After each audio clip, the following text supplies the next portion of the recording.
have you told your listeners, your audience, that your grandmother hit Jimmy Superfly Snuka with her cane? We've talked about here that my grandmother, my Meemaw, my mother, Marty's mother, used to love wrestling. It was back then. It was the NWA. She used to sit on the edge of her bed, and you could hear her screaming, "They're gonna kill him! Yeah. They're gonna kill him!"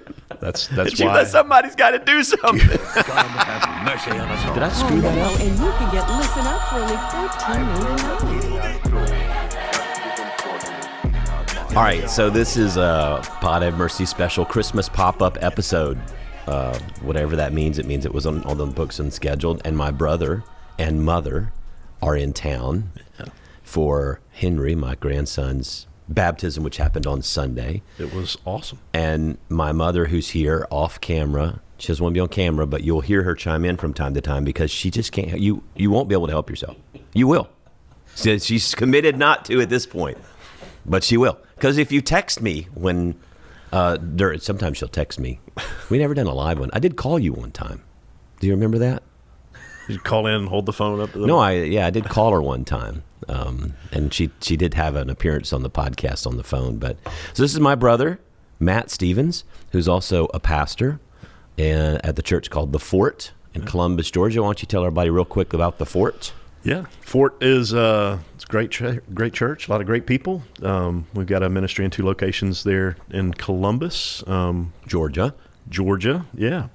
And done some church revitalization where we partnered with churches that were in decline and went into those facilities and work on revitalizing those.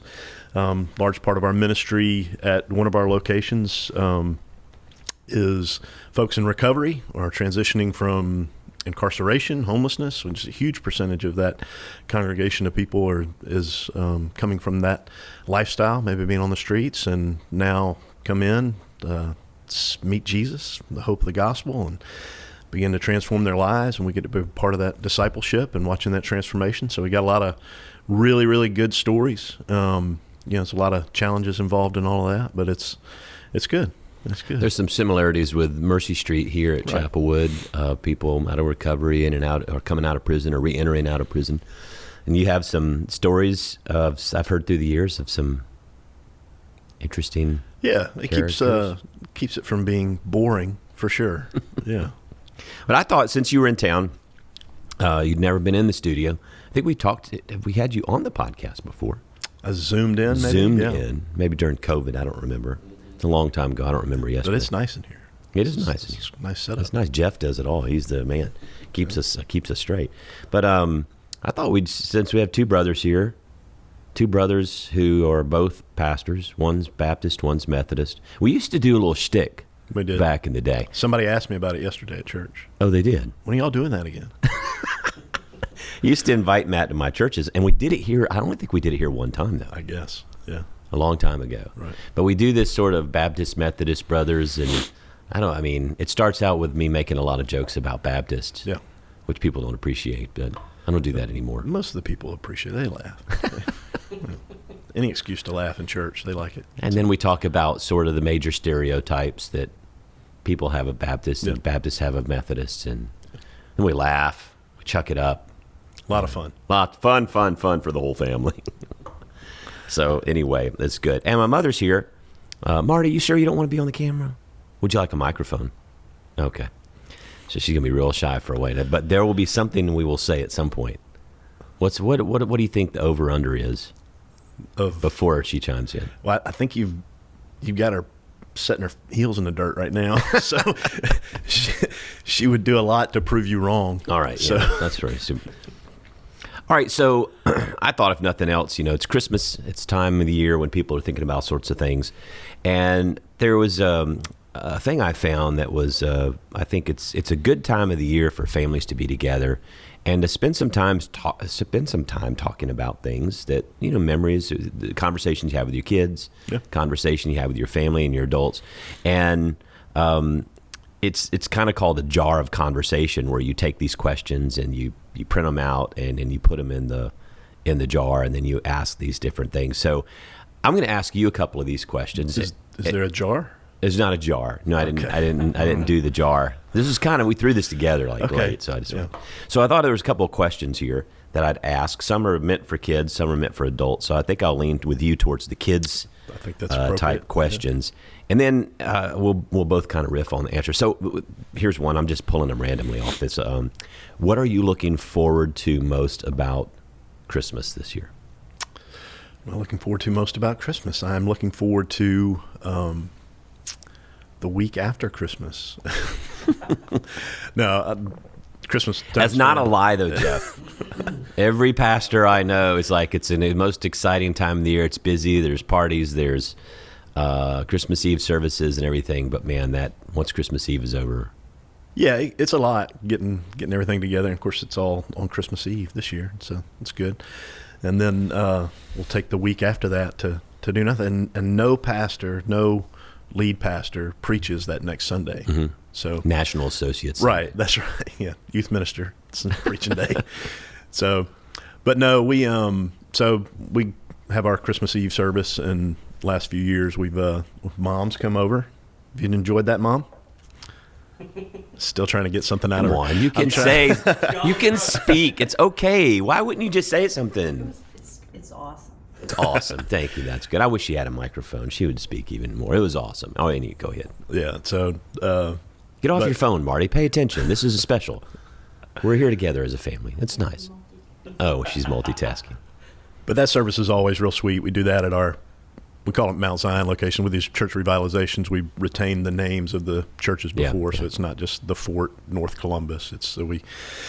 Anyway, and that's a sweet, smaller congregation, and they've had this tradition of the Christmas Eve service forever, and so we kept doing that, and they, invite extra family along, and so Traditions are hard to break for yeah, churches. but I mean, I love those people so much. It's, and I enjoy the time now with them, something we always did at the church previously. So, but yeah, we, last few years, we got to invite some folks from the church over that may not have any family locally or anybody around. One guy, grew up through the foster system all the way, through. And anyway, we were in small group one night, and he just got real upset. We were talking about family, and somebody else's mother passed away. He just got so upset, so distraught. He's, special needs adult, and he just couldn't be comforted. And after small group, the ladies are just gathered around, hugging him, just trying to get him, to be comforted. And he's just, I know I was never adopted, and I'll never have a family. And Christy's just crying. Oh my gosh. And she goes, "I'll adopt you." Christy's your wife, of course. Right. So, and all of a sudden you're like, oh, I got a new son. I got a son who's a few years older than me. So yeah, so he has to be invited over for Christmas Eve. Oh, that's nice.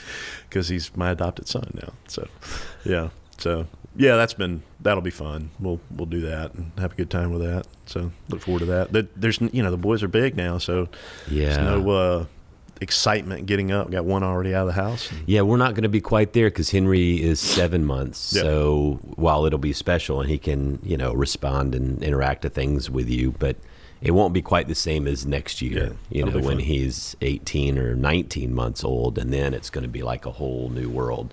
So this year's going to be special, but it's still nap time, feeding schedule, all that kind. I think he'll be overstimulated. Might be Yeah. a little much for him, but yeah, we do the same thing. I mean, the other thing I think people may or may not know about pastors, and it's obvious when you think about it, we don't really travel to see our families on Christmas Eve or Christmas time unless it's the week after. And because we have to be here. I mean, Christmas Eve is a big, big thing. And this year, Christmas Eve is on a Sunday.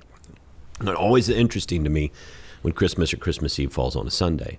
So now you all are going to do your regular Sunday morning schedule Yeah. and then one Christmas Eve service. Right.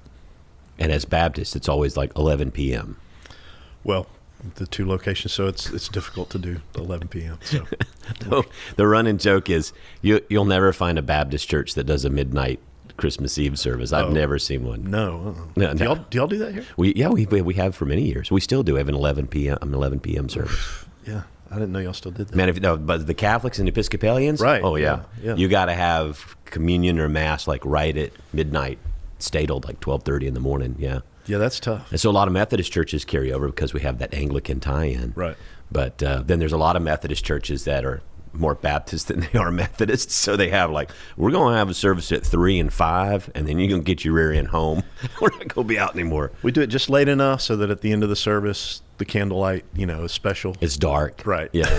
So it starts in the daylight, ends at sunset. Yeah. So Well, it's a bunch of Baptists. They not- got to get home as quickly as possible so they can start drinking, because you can't drink in public, right? right. Yeah. Correct. Yeah. And if you have these guests over, it just extends. I know. I know. Yeah. Can't hear the guests. You got to go. You got to be out here by 6 o'clock. No, but we're actually doing our contemplative service in the chapel and one service in the sanctuary. But then we have all our 3, 5, 7, 9, Right. 11, and then our other campuses. You've got those services. So yeah, it's a crazy afternoon. It's surreal. Yeah. It's like a marathon. But I really look forward to that day. I mean, it kicks you in the rear end. So are you guys here? Y'all like Waffle House? Like nobody gets Christmas off? Or like, is everybody on deck for Christmas Yeah, Eve? so vast majority of our staff will serve in some window, but it's usually like a 20-minute window. Yeah. So what we do is we try to align and say, hey, what service are you going to come to, or which service would you come to? And then we try to ask them just to give us 20 minutes before or after Yeah. to serve as greeters, because you're maxing out also your lay volunteers, Right. because they're with their family. So it's really hard to get your volunteers as many as you normally would have, especially for all that many services. Yeah. So yeah, we ask them to come, but we don't make them work all day. Now, people like Jeff, our AV tech team, which is amazing, the sound and audio and video, those guys are working harder than the pastors are. It's the Super Bowl. We're here. It's the Super Bowl. I mean, they have to come. Like, I can show up like right before the service starts. Yeah. I'm ready to go, but these guys have to be up here and make sure all the cameras are set up right and all the audio levels are set up right. The band check. You got to get up Christmas morning and edit video too. So. I'll do that Christmas Eve. Okay, thankfully. yeah. Thankfully. Get it all wrapped up in that one day. Yeah. Yeah, we might as well. It's just, let's go ahead and finish it out strong. But yeah, so it's really it's a marathon, and it's a crazy day. We do bring in food for the staff that's working, especially the all day staff, so that they've got dinner here, because some of them, I mean, they're up here from 1 o'clock. Of course, this year with services in the morning, it's going to be even more than it normally would. Typically, they're here from like 1 to 12:30 in the morning or something like that. One in the afternoon. So it's a busy day. But then after that, hopefully, we get to kind of now when Christmas Day falls on a Sunday, which was last year, I think. Right. We usually have one service, and even though we might average over 2,000 people a week in worship services, we might have 20 Yeah. on Christmas Day. Yeah. I think we just ran regular schedule because we got the 2 locations, so Yeah. just did the regular services. The Christmas Day services are, like Catholics and others will do Christmas Day Mass no matter what day it is. Right. But you find when Christmas Day is on a Sunday, that's when you got the folks that are alone, Yeah. or they just want to be at their church, Yeah. have some connection. Encourage everybody, just wear your pajamas, right? Just come in your pajamas. Come in your Lulu shorts and Right. Yeah. and your jacket. So yeah, when we say what we're looking most forward to Christmas, we talk about Christmas Eve, but really, man, the week after. So here's a question. It's a question for a child. If you could have visited the Christ child, just as the 3 wise men did, what would you have brought him as a gift? And don't say, I'll play my drum for you. Not much of a drummer. What I brought, I was here this morning talking about, you said we're going to talk about Christmas, and I started thinking about what are some Christmas things that I enjoy that you can't get regularly. Mm-hmm. And I was thinking there's only one real thing. It's those Archway Nutty Nougat cookies, the pink ones. You know what I'm talking about? You know what I'm talking about? Marty's laughing, so she knows what She you're knows. talking about. You know, Mom? You know, Mom? I don't know. I'm trying to recall what Jesus doesn't want. Well, that. he doesn't have teeth yet. Hey, you don't I know. guess at that point He can numb it though, like Henry is. I'm going to look this up. Archway, what now? nutty nougat or cashew nougat cookies. All right, continue. Yeah. Well, I mean, that was, I'm trying to come up with something Cashew nougat. that's not silly. Oh yeah. They look like an Italian cookie. Yeah, but they're different. Cashew nougat. Yeah. You just see them around Christmas time. Okay, I didn't know that. It has a Christmas bow on it, so that makes sense. Yeah. Yeah. So, So that's what you would have brought Jesus. well, I just thinking Christmas gift. I don't have any access to gold or frankincense. I don't know what myrrh is. I could probably buy some frankincense somewhere. A frankincense-scented candle. Yankee Candle Company. Scented, yeah, some essential oils. Yeah. Describe a favorite Christmas from your past. Favorite Christmas from my past. All right. We've gone to the adult questions now. Just a couple more, and then we're going to... All right. Because, it's Christmas. People Good. don't want to sit around and listen to a podcast for 2 hours. Got Christmas stuff to do. Yeah. Favorite Christmas from my past. All right. Well, lots of them. So I'm going to come back at you with the question. So start thinking about childhood, right? Mhm. Like some present I was looking forward to, and 'cause I don't remember all the moments and stuff, but it's all about like, what am I going to get? The Yeah. anticipation of that, and did I get it, and what was it like? And I was thinking about some of those things, and I started thinking about you. And I thought, I'm so into myself, like I can't think of one like thing one special gift you got, or like. You don't remember all the special things I got you? Well, definitely not that, but I can't remember. Like in my Christmas, it's like the You were only focused on like your side of the tree. And you never paid attention. like to my so side. in my mind, I can see and then like when you look over, it's just a cloud. It's just like there's nothing. There's something over going there. on over there, but it's ambient. It's ambient Yes. noise and It's action. not. It's nothing that affects me. It's kind of like the little brother on Christmas Story. That's mine. That's mine. That's mine. You were actually really like that at Christmas. I'm sure. So yeah, I was thinking. I think maybe one of my favorite gifts was the Christmas I got the WWE wrestling ring. Oh, the ring. yeah. So you remember that? No, Oh. really. I mean, I remember that was. I'm not sure if I ever let you play with my Hulk Hogan, Andre the Giant.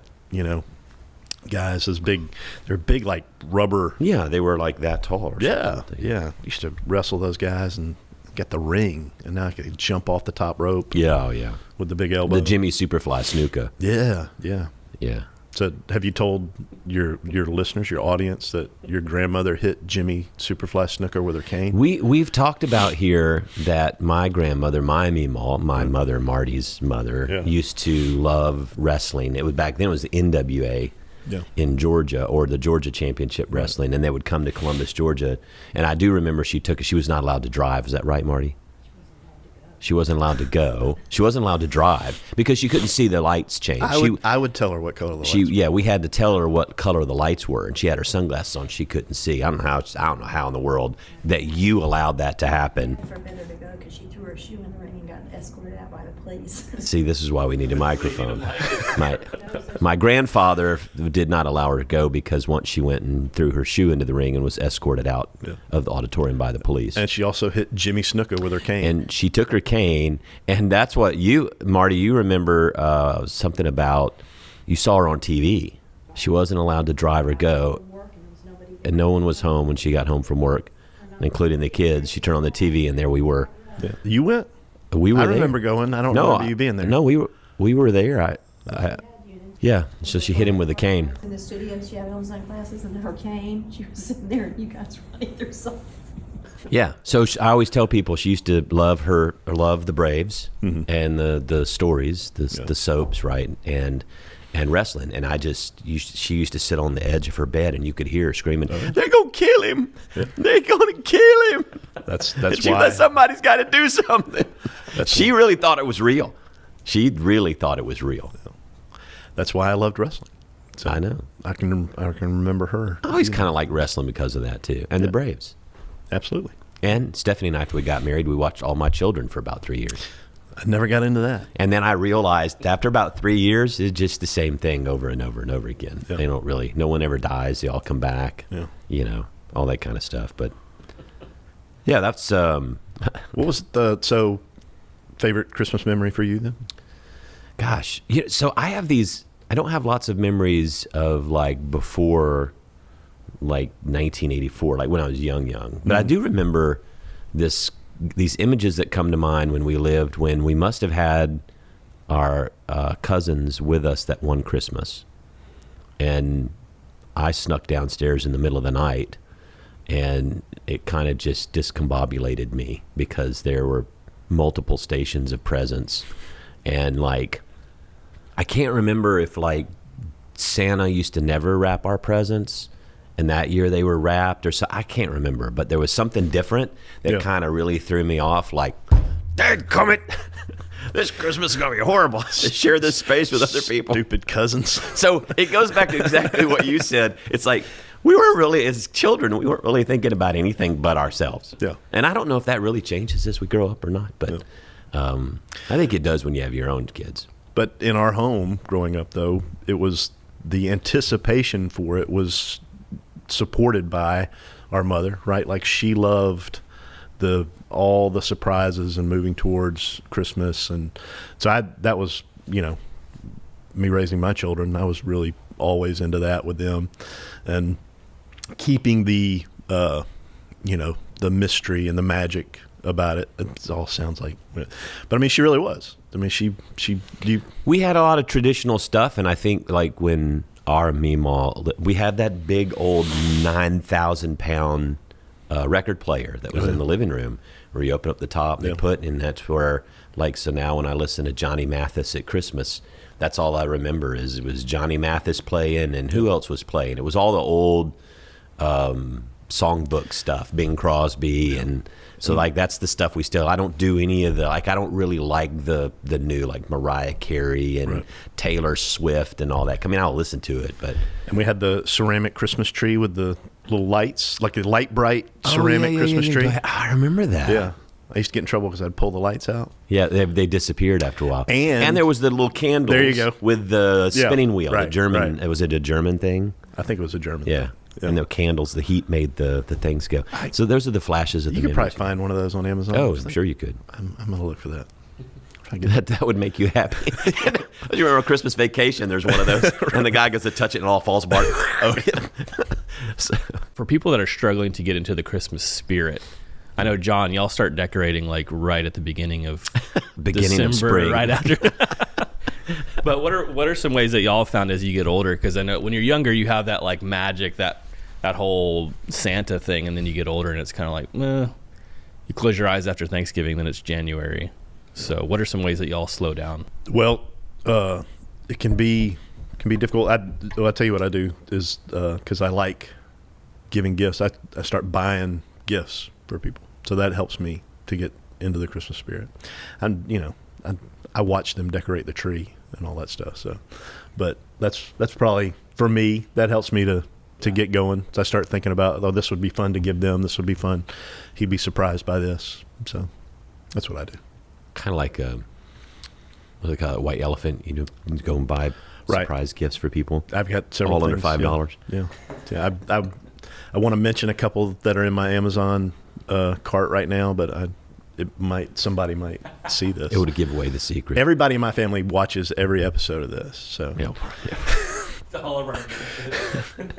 Yeah, right. Well, one of the things we do here at Chapelwood, it's traditionally called a Blue Christmas service, but service of the longest night. Oh. It's usually around December 21st, which is the longest night of the year.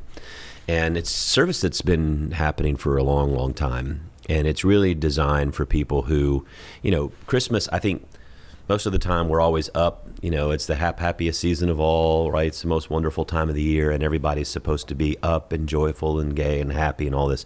And then all of a sudden, some people feel like, well, I don't really feel like that. Right. And it could be any number of reasons. Could be that they've lost someone that they love. It could be a broken relationship or a broken job or a lost job, or could just be that they're just struggling with anxiety or depression, with all these things going on in the world. Everything gets ramped up, right? And there's a lot of expectations now. How do you perform in this? The parties and all that sort of stuff. I think it creates anxiety in people that are not into that. So I would say, participate in the season in the way that brings you life. yeah. And I don't think there's anything in the world wrong with making an appearance at a at a Christmas party and kind of walk in the room and then just heading right back out the door. Yeah. I mean, I've done that before. I hate to admit that. Are you setting expectations for anybody's party for you may these visit? Sunday school parties that are coming up? Because no, I mean, it is like we talked about last week, and we've been talking about this week. Just as families, like it's very different now. I think even like I've always been a very extroverted person. I enjoy going and doing these things. We used to try to make every single party and every single event, and it's different. Yeah. Just life is different. People are different. I find now that, and it's like the other thing. It's like we have this wonderful concert and everything is so perfect. And it's like there can't be anything that goes wrong. And then all of a sudden I get 4 emails of people who didn't like something that I was wearing or something that I said. Or I was wondering how much you were going to share. Oh, yeah. Thought I was underdressed for the occasion or, but yeah, I mean, but at least those are old school complaints. Yeah. That at least no one was was accusing me of not believing in the Bible or Right. not believing in the divinity of Jesus. I mean, they were just saying you should have dressed nicer, Right. which my mom did tell me. You're going to wear that to the, and I did wear a sport coat in the video. I was dressed up for the video for the offering, and so if you were online, you didn't get to see that, but. But no, but there are little things like that, Yeah. and it's like you recognize and remember that we live in a day now where no one has a thought that they're not going to send to you now. Yeah. Whereas before, and I still operate this way. There's a lot of the times that I see things happen and I have something, I'm like, it's horrible, whatever. I'm not going to sit down and send an email to the person, say, hey, it was great, but let me tell you everything that was wrong about it. But this is the world we live in, and people don't realize, I think for your own personal well-being, your own mental health, you protect yourself. You don't have to put yourself out there in front of that if you don't want to. Mm-hmm. And so if you just want to sit at home by the fire and drink cocoa and be with the people that you love the most, do that. Yeah. And find things that recharge your battery and that give you life in the season. Don't feel like you have to live into other people's expectations of the season. Yeah, so this Christmas season, our Christmas series, our Advent series, I'm sort of preaching to myself along these lines because we had just a series of sort of tragic, really terrible things happening in families in our church, just, things that it's horrible for them, horrible. But as a minister, I mean, you jump into these people's lives for a little bit and you begin to carry the weight, and then those kind of stack up. And what you want to do at that point is check out, right? Like and so our series sort of around ministering to that, because I felt like our people needed it, but also I needed it. And so we're, comfort and joy, really going in the theme of Christ being our comfort that ultimately leading to joy. So yeah, I get that for sure, because I definitely have had that this year, that feeling of like, I'm just like, yeah. And for us, we don't always get to say no to everything. I mean, we don't have that option, but I would say healthy boundaries now more than ever. And you don't have to constantly be on social media. You don't have to constantly be watching the cable news. You can turn all that stuff off, and you can sort of protect your own, you can create your own insulation from things that, there's some things that you can't stop and you can't control, but there are a lot of things you can. And so I think you can kind of craft the Christmas experience to be, to put it together the way that's going to feed you the best. Certainly don't invite stress. No, don't create more work for yourself emotionally. It's the same thing in work too. Well, we have to wind this down, but there's a lot of great questions here. If anyone's interested in this, it's called Christmas Conversation Starters. I found it at familylife.com, and so that would be a good thing. It's got you can print out a PDF, and you can go to the jar of conversation. It's pretty cool. They even have a nice little notes. Look at that. You can print it out, and then you can cut them out and kind of do it with family, and it has little stories. And some of them are faith building too. It's like, why do we celebrate Christmas? That's a great thing for kids to begin to articulate that. And I think that's really cool. So, yeah. I think one of the things it says as we kind of come into Christmas, and what's one of the hopes? We talk about hopes and joys of all the years, or kind of at Christmas time. What's a hope you have for this next year? Hope for the next year. Yeah. I got a lot of personal hopes for my families.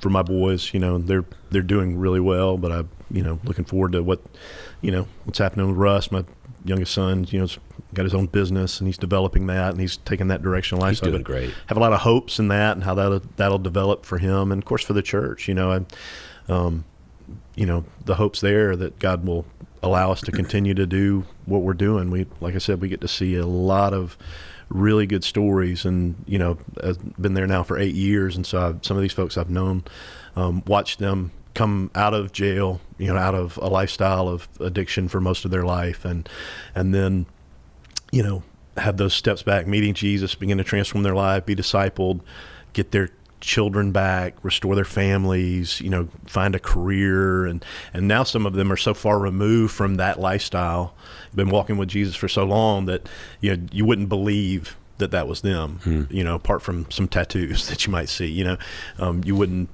know if they told you their story that that's not true, because they're so different now. And so the hope always is that we get to see more of that happen every year. That's a hope for us. So that's great. My hope is just that that just the world, the culture, the country, people would just really make more of a commitment, or at least want to see some positive things going on in the world, and that they would contribute to that instead of contributing to all the toxicity and the negativity. So it's a hope that I can be the kind of pastor and leader that can help people move into that and see how important that is.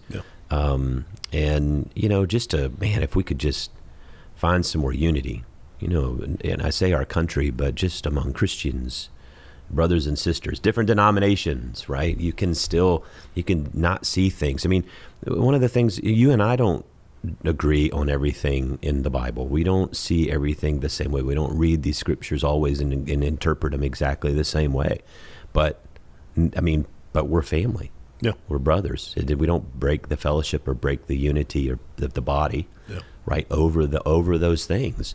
We make jokes sometime lovingly with one another, but there's never a question in my heart that you think I'm a Christian who's doing the best that I can and being as faithful as I can. Same with you.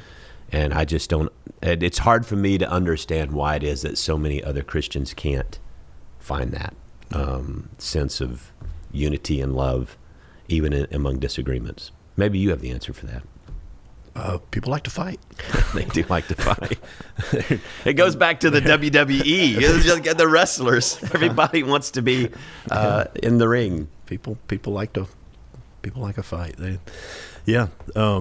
I think some people think that that's feeding something. There's something that people get out of it, obviously, because they do it, right? And the sense of having is not joy or some fulfillment, but there's something that they they think they're fighting for some great cause. You think, or that may be the excuse for it. But there's something humans that that wants to be right or wants you to be wrong. And just control and power from the beginning, right? And so I think that the answer is you trying to be the kind of pastor that models that for the people that you're discipling and preaching to, and helping people see from God's word that peace is what we're after, right? Mm-hmm. Unity is what we're after.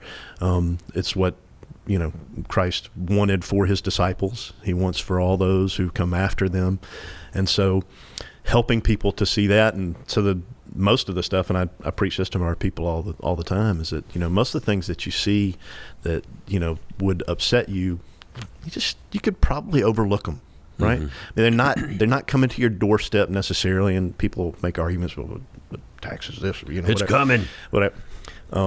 But day to day, most of the stuff that you're spending so much time reading about on Facebook or arguing about it wherever you go, are not things that are really affecting your family, other than your negativity is affecting your family. The time it's taking you away from them is affecting your overall mood. And that's what I said earlier about don't invite stress in. And you mentioned social media and stuff. get really serious about curating that stuff. Yeah. Or take it off your phone. That's what I And you do. can, because these algorithms are designed to feed anger and fear, because that's what sells. Yeah. And so I've had to sort of hide and mute and block anything. So now all I get are pictures of animals and puppies and the church stuff, and you know. I just took them off my phone. So, No, you don't even do social media. I mean, it exists out there, but I haven't posted or anything. I just took it off my phone. And anytime I have it on my phone, I feel the effect of it, the negative effect of it. Yeah. Or the waste of time, but usually it's, I feel the negative effect of it. So I got to get this off my phone. Well, this coming Sunday, one of the overlooked characters, we're going to talk about Herod. Now, you were this morning, you're like, what are you going to do with that? King Herod. But the big thing to me was like, the world Jesus came into, the world God came into, was not this antiseptic, cleaned up, polished world. I mean, it was as bad, as vile, as power corrupted, as sinful, as destructive as what we see today. Yeah. And so I think that's important to realize, is that God's still here. God's still coming into the midst of where we are now, and God can still do some amazing things if we let God do that. That's the thing. So that's kind of part of what we're going for Herod. Well, y'all are traveling back to Georgia tomorrow. And Marty, anything else that you'd like for us to talk about before we go? Well, I'm proud of both of you, and I am thrilled that I got to spend this week with Henry. Well, I'm glad y'all are here. We have a way we sign off of the podcast. You should know how this works, right? Yeah, all you do is say your name, right? So I'm John Stevens. I'm Marty Gruber. I'm Matt Stevens. And this is Pod Have Mercy.